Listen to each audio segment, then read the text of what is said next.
All right, folks, let's talk Polysign. I know I said that I was going to drop an update today. It has been delayed by about 24 hours. So tomorrow, Friday, I'm going to be dropping the full Polysign update. But I wanted to come on here in about 60 seconds, just give you the quick rundown because you guys deserve this information. And I encourage you to look into this further for yourselves. Here's the deal. We now know the CEO of Polysign, Jack McDonald, is leaving and joining Ripple. He's going to be head of stablecoins at Ripple that has just acquired Standard Custody.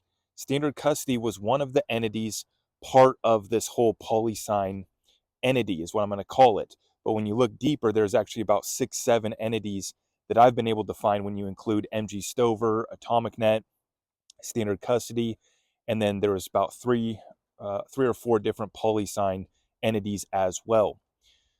Here's the deal, guys. I was reached out to by someone close to this broader entity that I'm speaking on.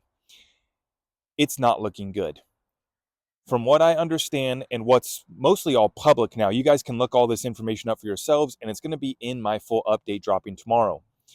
Basically, there was a loan to Boathouse Capital that Polysign took out, and they pledged as collateral all of their IP, basically all of their assets, including MG Stover, Standard Custody and Trust.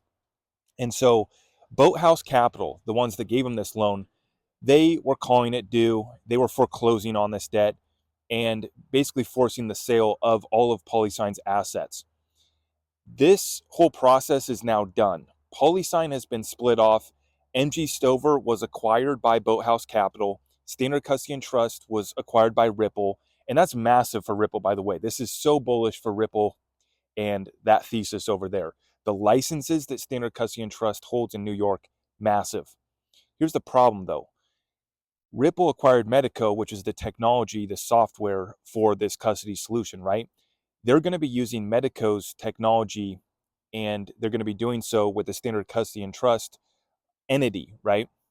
They're not going to be using Polysign. They're not going to be using AtomicNet.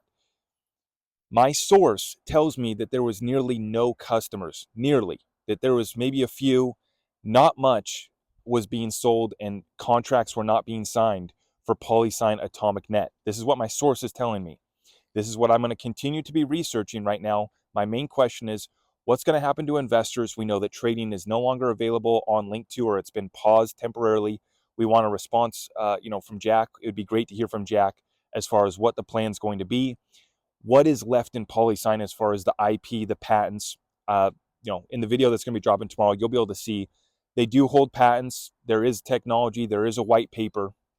But if they weren't able to sell it to anybody, if there weren't any contracts or any significant contracts being signed, how valuable is that IP? That's the question that remains. And the investors that have equity in Polysign, what do they actually own, right? So like I said, full update's going to be dropping tomorrow, but I wanted to just get this one out right away so that you guys are in the know kind of on what's I was approached. I can only say so much publicly. I want to protect this person's privacy, but I did want to get this information out because I know so many people are invested in Polysign. I myself even wanted to invest in Polysign as well, considered it, and ended up not pulling the trigger on it. But I very well could have been caught up in this mess as well. I thought they looked like a promising company.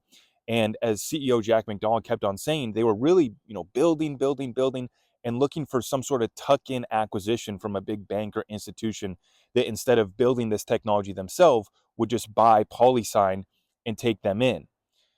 Instead, here we are, fast forward, Boathouse Capital now has MG Stover, Ripple has Standard Custody and Trust, not using Polysign AtomicNet, and I don't know who is using Polysign AtomicNet, to be honest with you guys. So more to follow, full updates dropping tomorrow. If you guys appreciate the content that we do, make sure you guys stay tapped in with us, more updates on the way. God bless you all.